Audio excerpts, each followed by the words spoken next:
ರಾಜ್ಯದ ಏಕೈಕ ಮಹಿಳಾ ವಿಶ್ವವಿದ್ಯಾಲಯದ ಆವರಣದಲ್ಲಿ ಸ್ಥಾಪನೆ ಮಾಡಿರುವಂತಹ ಅಕ್ಕಮಹಾದೇವಿ ಪುತ್ಥಳಿ ಈಗ ವಿವಾದದ ಗೂಡಾಗಿದೆ.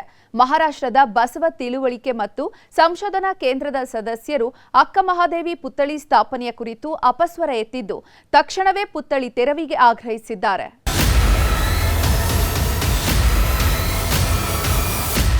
ಅಕ್ಕಮಹಾದೇವಿ ಮಹಿಳಾ ವಿಶ್ವವಿದ್ಯಾಲಯ ಮಹಿಳೆಯರ ಉನ್ನತಿಗಾಗಿಯೇ ನಿರ್ಮಿಸಿದ ದೇಗುಲ, ಜೊತೆಗೆ ರಾಜ್ಯದ ಏಕೈಕ ಮಹಿಳಾ ವಿಶ್ವವಿದ್ಯಾಲಯ ಕೂಡ ಅಂತ ಹೆಗ್ಗಳಿಕೆ ಪಡೆದಿದೆ. ವಿಜಯಪುರ ಜಿಲ್ಲೆಯ ಈ ವಿಶ್ವವಿದ್ಯಾಲಯದ ಆವರಣದಲ್ಲಿ ಈ ಹಿಂದೆ ಅಕ್ಕಮಹಾದೇವಿ ಪುತ್ಥಳಿ ನಿರ್ಮಿಸಲಾಗಿತ್ತು. ಇದು ಈಗ ವಿವಾದದ ಕೇಂದ್ರ ಬಿಂದುವಾಗಿದೆ.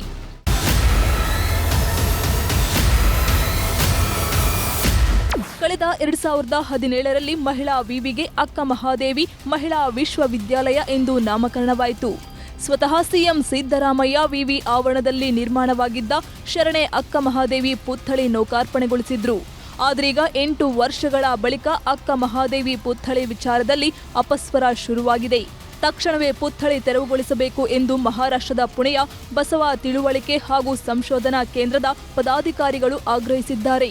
ಏಕಮೇವ ಮಹಿಳಾ ವಿಶ್ವವಿದ್ಯಾಲಯದಲ್ಲಿ ಬಸವ ಅಧ್ಯಯನ ಪೀಠ ಸ್ಥಾಪನೆ ಮಾಡಿ ಸಾಕಷ್ಟು ಪ್ರಮಾಣದ ಅನುದಾನ ಕೊಡಬೇಕು, ಅದಕ್ಕೆ ಸಾಕಷ್ಟು ಪ್ರಮಾಣದ ಸಂಶೋಧನೆಗಳು ಆಗಬೇಕು. ಆಮೇಲೆ ಅಲ್ಲಿರ್ತಕ್ಕಂಥ ಅಕ್ಕಮಹಾದೇವಿ ಮಹಿಳಾ ವಿಶ್ವವಿದ್ಯಾಲಯದಲ್ಲಿ ಅಕ್ಕಮಹಾದೇವಿಯನ್ನು ಅರಬತ್ತಲೆಯಾಗಿ ಮಾಡಿದಂಥ ಮೂರ್ತಿಯನ್ನು ತೆರವುಗೊಳಿಸಬೇಕು. ಅದು ಮಹಿಳೆಯರಿಗೆ ಮಾಡ್ತಕ್ಕಂಥ ದೊಡ್ಡ ಅಪಮಾನ. ವಿವಿ ಆವರಣದಲ್ಲಿರೋ ಅಕ್ಕಮಹಾದೇವಿ ಪುತ್ಥಳಿ ಹೀಗಿಲ್ಲವಂತೆ. ಶ್ವೇತ ಸೀರೆಯನ್ನುಟ್ಟು ಅಂಗೈಯಲ್ಲಿ ಶಿವಲಿಂಗವನ್ನ ಇಟ್ಟುಕೊಂಡು ಧ್ಯಾನ ಮಾಡುವ ಭಂಗಿಯಲ್ಲಿ ಅಕ್ಕಮಹಾದೇವಿ ಇರೋದಂತೆ. ವಿದೇಶಿಗರು ವಿವಿಗೆ ಭೇಟಿ ಕೊಟ್ಟರೆ ಇದರಿಂದ ತಪ್ಪು ಸಂದೇಶ ಹೋಗುತ್ತೆ ಎನ್ನುವುದು ಬಸವ ತಿಳುವಳಿಕೆ ಮತ್ತು ಸಂಶೋಧನಾ ಕೇಂದ್ರದ ಪದಾಧಿಕಾರಿಗಳ ವಾದ. ಇದಕ್ಕೆ ಸಾರ್ವಜನಿಕರು ಸಹ ಬೆಂಬಲ ವ್ಯಕ್ತಪಡಿಸಿದ್ದಾರೆ. ಅದು ಸರಿ ಇಲ್ಲ, ಬದಲಾವಣೆ ಮಾಡ್ಬೇಕಂದ್ರೆ ಅದು ಬತ್ತಲೆಯ ರೂಪದಲ್ಲಿ ಏನೋ ತಿಳ್ಕೊಂಡು ಹೇಳಿಕೆ ಕೊಟ್ಟಿದ್ರು, ಅದು ಸರಿಯಲ್ಲ. ಯಾಕಂದ್ರೆ ಶರಣರಿಗೆ ಮತ್ತು ಶರಣರಿಗೆ ಅದು ಅಪಮಾನ ಮಾಡ್ದಂಗೆ ಇದು. ಆ ರೀತಿ ಸರ್ಕಾರ ಮಾಡಬಾರ್ದು. ಜಿಲ್ಲಾಡಳಿತ ಕೂಡಲೇ ಇದರ ಬಗ್ಗೆ ಮಧ್ಯಸ್ಥಿಕೆ ವಹಿಸಿ ಆ ಮೂರ್ತಿಯನ್ನು ತೆರವುಗೊಳಿಸಿ ಹೊಸ ಮೂರ್ತಿಯನ್ನು ಅಲ್ಲಿ ಸ್ಥಾಪನೆ ಮಾಡುವಂಥದ್ದು ಕೆಲಸ ಮಾಡಬೇಕು.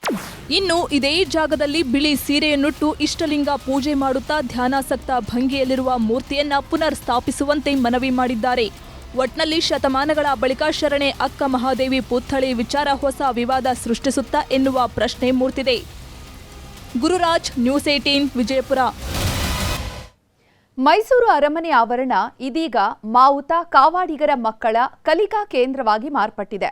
ಕಾವಾಡಿಗರ ಮಕ್ಕಳಿಗೆ ತಾತ್ಕಾಲಿಕ ಶಾಲೆ ಆರಂಭವಾಗಿದೆ. ಅಕ್ಷರ ದಾಸೋಹದಿಂದ ಮಧ್ಯಾಹ್ನದ ಬಿಸಿಯೂಟ ಕೂಡ ನೀಡಲಾಗ್ತಿದೆ.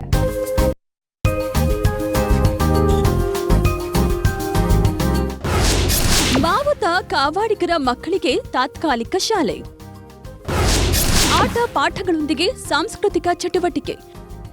ವಿಶ್ವವಿಖ್ಯಾತ ನಾಡಹಬ್ಬ ದಸರಾಗೆ ಸಕಲ ಸಿದ್ಧತೆಗಳು ನಡೆಯುತ್ತಿವೆ. ಕಾಡಿನಿಂದ ನಾಡಿಗೆ ಬಂದಿರೋ ಆನೆಗಳು ತಾಲೀಮು ಆರಂಭಿಸಿವೆ. ಆನೆಗಳ ಮಾವುತರು ಹಾಗೂ ಕಾವಾಡಿಗರ ಇಡೀ ಕುಟುಂಬವೇ ಮೈಸೂರಿನಲ್ಲಿ ಬೀಡು ಬಿಟ್ಟಿದೆ. ಗಜಪಡೆಗೆ ಮಾವುತರು ತಾಲೀಮು ಕೊಡ್ತಿದ್ರೆ, ಇತ್ತ ಕಾವಾಡಿಗಳ ಮಾವುತರು ಮಕ್ಕಳಿಗೆ ಶಿಕ್ಷಕರು ಪಾಠ ಮಾಡ್ತಿದ್ದಾರೆ.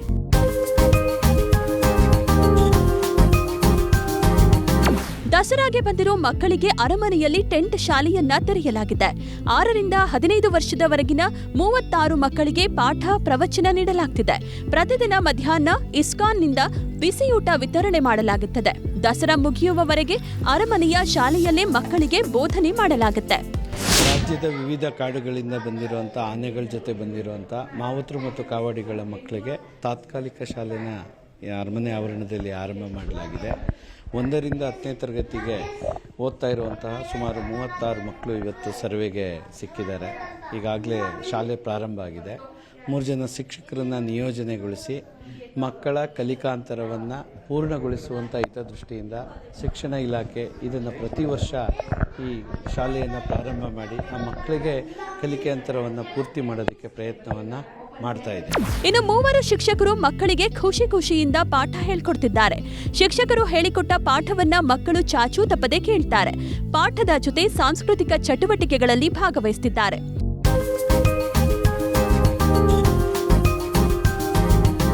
ಒಟ್ನಲ್ಲಿ ಕಾಡಿನಿಂದ ಅರಮನೆಗೆ ಬಂದಿರೋ ಕಾವಾಡಿಗ ಮಾವುತರ ಮಕ್ಕಳು ಶಿಕ್ಷಣದಿಂದ ವಂಚಿತರಾಗಬಾರದು ಅಂತ ಶಿಕ್ಷಣ ಇಲಾಖೆ ಒಳ್ಳೆಯ ಕೆಲಸ ಮಾಡಿದೆ. ಮಕ್ಕಳು ಪಾಠ ಪ್ರವಚನ ಕಲಿಯುತ್ತಾ ನಗರದ ವಾತಾವರಣಕ್ಕೆ ಹೊಂದಿಕೊಳ್ತಿದ್ದಾರೆ. ಕ್ಯಾಮರಾ ಪರ್ಸನ್ ರಾಹುಲ್ ಜೊತೆ ಆನಂದ್ KS, ನ್ಯೂಸ್ 18, ಮೈಸೂರು.